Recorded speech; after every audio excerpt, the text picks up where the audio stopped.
अंडमान और निकोबार। ये नाम सुनते ही सबसे पहले दिमाग में क्या आता है? शायद नीले समंदर, सफेद रेत और छुट्टियां मनाने की एक शानदार जगह, है ना? लेकिन आज के इस सफर में हम सिर्फ इन खूबसूरत नज़ारों तक ही सीमित नहीं रहने वाले हैं। आज हम एक ऐसी जगह की गहराई में उतरेंगे जिसकी प्राकृतिक सुंदरता जितनी चकाचौंध करने वाली है, उसका इतिहास उतना ही गहरा और रोंगटे खड़े कर देने वाला भी है।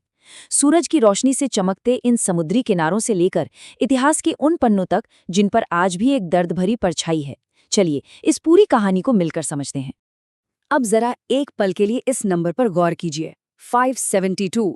जी हाँ, जब आप हवा से इस द्वीप समूह को देखते हैं तो समुंदर के बीच बिखरे हुए छोटे छोटे मोतियों जैसे कुल 572 अलग अलग आइलैंड्स नजर आते हैं। हर तरफ सिर्फ नीला पानी और आसमान। लेकिन सबसे दिलचस्प बात क्या है पता है? इन 572 आइलैंड्स में से हम और आप सिर्फ कुछ ही जगहों पर जा सकते हैं। बाकी के ज्यादातर आइलैंड्स आज भी प्रकृति के उस गहरे रहस्य की तरह हैं जहां किसी भी इंसान की पहुंच नहीं है, एकदम अनछुए। अच्छा, आगे बढ़ने से पहले एक बहुत ही ज़रूरी अपडेट। अगर आप अंडमान जाने का प्लान कर रहे हैं तो आपको इन नए नामों के बारे में पता होना ही चाहिए। पर्यटन के लिए जो सबसे मशहूर जगह हैं, उनके नामों में एक बहुत बड़ा और अहम सांस्कृतिक बदलाव किया गया है। जिसे दुनिया इतने सालों से हैवलॉक आइलैंड कहती आ रही थी, अब वो स्वराज द्वीप बन गया है और नील आइलैंड को अब शहीद द्वीप कहा जाता है। ये सिर्फ नाम नहीं बदले हैं, बल्कि ये हमारे उस इतिहास का सम्मान है जिसके बारे में हम आगे चलकर बात करेंगे। तो चलिए मैं आपको जल्दी से बता देता हूँ कि आज का हमारा रास्ता कैसा होने वाला है। पहले हम चलेंगे हैवलॉक की शानदार दुनिया और समंदर की गहराइयों में। फिर नील आइलैंड की आम जिंदगी को करीब से देखेंगे। उसके बाद हम उस रहस्यमयी सेंटिनल आइलैंड की बात करेंगे जहां जाना सख्त मना है। और आखिर में हम पहुंचेंगे सेल्यूलर जेल के उस गहरे इतिहास तक। मतलब सफर एकदम लाइट और खूबसूरत नज़ारों से शुरू होकर एक बहुत ही गंभीर और ऐतिहासिक सच की तरफ बढ़ेगा। चलिए सबसे पहले बात करते हैं हैवलॉक आइलैंड यानी स्वराज द्वीप की। यहाँ की हरी भरी दुनिया, सच कहूँ तो आपको अपनी आंखों पर यकीन नहीं होगा। हर तरफ नारियल के पेड़ और एकदम लश ग्रीन लैंडस्केप। रिजॉर्ट्स के कमरों का दरवाज़ा खोलते ही सामने प्राइवेट बीचेस दिखते हैं जो इतने शांत और खूबसूरत हैं कि लगता है जैसे आप किसी और ही दुनिया में आ गए हैं। और पता है यहाँ की जिंदगी कितनी रिलैक्स्ड है। यहाँ का मछुआरा समुदाय एकदम शांति से रहता है। मतलब लड़ाई झगड़ा या क्राइम तो जैसे यहाँ होता ही नहीं है। लोग सुबह सुबह अपनी छोटी सी लकड़ी की नाव में निकलते हैं और दोपहर तक काम खत्म। मजेदार बात यह है कि ये रोजाना 20 किलो से लेकर कभी कभी 150 किलो तक मछलियां पकड़ लेते हैं। इसमें कोकरी जैसे प्रीमियम मछलियां भी होती हैं जिन्हें यहाँ से सीधे दिल्ली और कलकत्ता जैसे बड़े शहरों में एक्सपोर्ट किया जाता है। एकदम सेटल्ड और शांत लाइफस्टाइल। अब जरा अपनी नजरें समंदर से हटाकर बीच की रेत पर डालिए।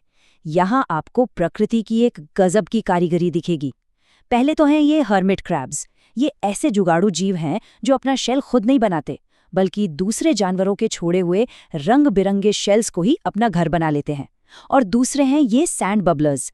ये इतने छोटे छोटे केकड़े होते हैं जो रेत की छोटी छोटी गेंदों से पूरी बीच पर अपना एक शानदार और कॉम्प्लेक्स शहर बसा लेते हैं। सच में देखते ही बनता है। अब बात समंदर की गहराई की। अगर आपको स्कूबा डाइविंग से थोड़ा डर लगता है तो बिल्कुल फिक्र मत कीजिए। यहाँ सब कुछ इतना व्यवस्थित है कि डर एकदम छूमंतर हो जाता है। सबसे पहले आपको कॉन्सेंट और रिस्क फॉर्म साइन करने होते हैं। उसके बाद सीधे गहरे पानी में नहीं धकेलते, बल्कि सिर्फ 4 फीट पानी में आपको ऑक्सीजन रेगुलेटर के साथ सांस लेने की प्रैक्टिस कराई जाती है। फिर होती है आपकी 1-on-1 सेफ्टी ट्रेनिंग। और जब आप पूरी तरह कंफर्टेबल हो जाते हैं तब आपको बोट से गहरे समंदर में डाइविंग साइट तक ले जाया जाता है। एकदम सेफ और सुपर एक्साइटिंग।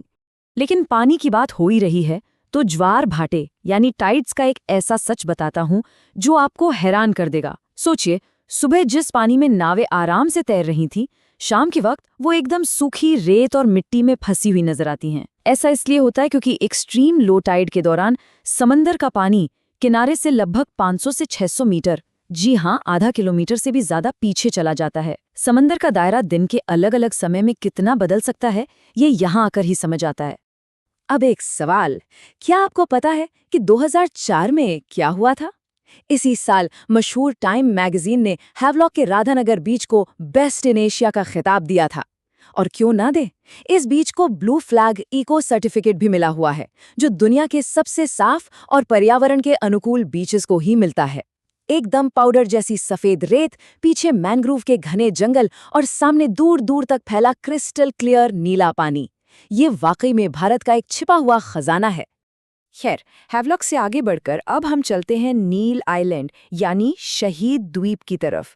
ये आइलैंड महज 12 किलोमीटर लंबा है, लेकिन यहाँ का डेवलपमेंट देखकर आप हैरान रह जाएंगे।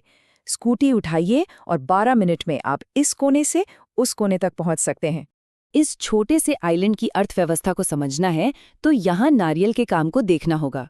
ये सुनने में आसान लगता है, लेकिन इसमें गजब की मेहनत है। नारियल के पेड़ पर चढ़ने के लिए जो मशीन इस्तेमाल होती है वो लगभग 10 साल तक चलती है।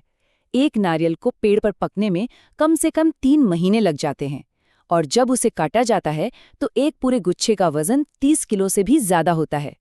सबसे कमाल की बात यह है कि एक पेड़ 50 से 60 साल तक लगातार फल देता है। जो नारियल पानी हम और आप मिनटों में पी जाते हैं, उसके पीछे सालों की ये जबरदस्त साइकिल चलती है। इसी नील आइलैंड के बिल्कुल एक कोने पर मौजूद है लक्ष्मणपुर बीच। इसका भूगोल बड़ा ही अनोखा है। अगर आप इसे दूर से देखेंगे तो ये एकदम एक वी शेप बनाता है। जब आप इस वी के बिल्कुल आखिरी सिरे पर खड़े होते हैं ना, तो आपके दोनों तरफ सिर्फ और सिर्फ अंतहीन नीला समंदर होता है। उस वक्त जो फीलिंग आती है वो बाकी दुनिया से एकदम कट जाने वाली, एक गहरे ओशियानिक आइसोलेशन वाली फीलिंग होती है। सिर्फ आप, हवा और पानी की आवाज। यहाँ तक तो सब बहुत शांत और खूबसूरत था, लेकिन अब हमारी इस चर्चा का रुख थोड़ा गहरा और रहस्यमयी होने वाला है। अब हम अंडमान के उस हिस्से की बात करेंगे जो पूरी दुनिया के लिए आज भी एक पहेली है, नॉर्थ सेंटिनल आइलैंड। एक ऐसी जगह जो अपनी मर्जी से पूरी दुनिया से कटी हुई है। जरा सोचकर देखिए, आज के इस 5G और आर्टिफिशियल इंटेलिजेंस वाले जमाने में एक ऐसी दुनिया मौजूद है जहां के लोगों ने कभी बाहरी दुनिया देखी ही नहीं है। इस सेंटिनलीज जनजाति को ये तक नहीं पता कि माचिस क्या होती है, किताबें क्या होती हैं, साइकिल, पहिया, मोबाइल फोन छोड़िए, उन्होंने पानी पीने का एक साधारण सा कांच का ग्लास तक कभी नहीं देखा। भारत सरकार ने इस आइलैंड के पास जाने पर सख्त पाबंदी लगाई हुई है। न कोई शिप वहां जा सकती है, न कोई प्लेन वहां से उड़ सकता है। ये एक ऐसी सच्चाई है जो हमें सोचने पर मजबूर कर देती है। और अब प्रकृति के रहस्यों से निकलकर हम पहुंचते हैं पोर्ट ब्लेयर, इस यात्रा के सबसे गंभीर और आंसुओं से भीगे पड़ाव पर, सेल्यूलर जेल, जिसे हम काला पानी के नाम से जानते हैं। ये वक्त है उस काले इतिहास को समझने का जिसे आज भी इन दीवारों में महसूस किया जा सकता है। अगर आप इस जेल का डिज़ाइन देखेंगे तो समझ आएंगे कि इसे वास्तुकला के जरिए इंसानी आज़ादी और हिम्मत को कुचलने के लिए ही बनाया गया था। इसमें 7 विंग्स थे, हर विंग में 3 फ्लोर्स और 600 से भी ज्यादा एकदम अलग थलग कोठरियां। और जेल के चारों तरफ क्या था? मीलों तक फैला गहरा खुला समंदर। डिजाइन ही ऐसा था कि ना तो कैदी एक दूसरे की शक्ल देख सके, ना बात कर सके, और भागने का तो सवाल ही पैदा नहीं होता। और जब आप इन छोटी छोटी कोठरियों को अंदर से देखते हैं तो सच में रोंगटे खड़े हो जाते हैं। दरवाजे की कुंडी यानी लॉकिंग मैकेनिज्म बाहर की तरफ कुछ इस तरह से लगाया गया था कि कोई भी कैदी अपना हाथ निकालकर उसे छू तक नहीं सकता था। एक बार बाहर से कुंडी लग गई तो आप उस छोटी सी दमघोटू सी कोठरी में बिल्कुल अकेले हैं। वहां से निकलने का या किसी से संपर्क करने का हर रास्ता हमेशा के लिए बंद। 1911 से 1921, इन तारीखों को एक पल के लिए अपने जहन में उतारिए। पूरे 10 साल। ये वो समय था जब वीर सावरकर जी ने एक ऐसी ही छोटी और घुटन भरी सेल में अकेले अपना जीवन गुजारा था। जब आप वहां खड़े होकर उन दीवारों और वहां रखे बर्तनों को देखते हैं तो इतिहास सिर्फ किताबों में लिखा कोई चैप्टर नहीं लगता, बल्कि एक ऐसी गहरी भावना बन जाता है जो आपको अंदर तक झकझोर देती है। हमारी आज़ादी की कीमत क्या है, ये यहाँ आकर साफ समझ आता है। तो इस पूरे सफर के बाद हमारे सामने एक बहुत बड़ा और अहम सवाल खड़ा होता है। आज का हमारा आधुनिक समाज इस एकदम अछूती प्रकृति और बाहरी दुनिया से कटी संस्कृतियों को बचाने के प्रयास और इंसान की हर जगह जाके सब कुछ एक्सप्लोर करने की चाहत के बीच तालमेल कैसे बिठाए। अंडमान की ये यात्रा हमें साफ दिखाती है कि जहां एक तरफ हम इस शानदार खूबसूरती का लुत्फ उठा सकते हैं, वहीं हमें इस अछूते इकोसिस्टम और उस गहरे इतिहास का पूरा सम्मान भी करना होगा, ताकि आने वाली पीढ़ियां भी इसे समझ सकें। आज के इस विश्लेषण में बस इतना ही। हमारे साथ इस सफर में जुड़ने के लिए आपका बहुत बहुत धन्यवाद। हम मिलेंगे अगले अंक में।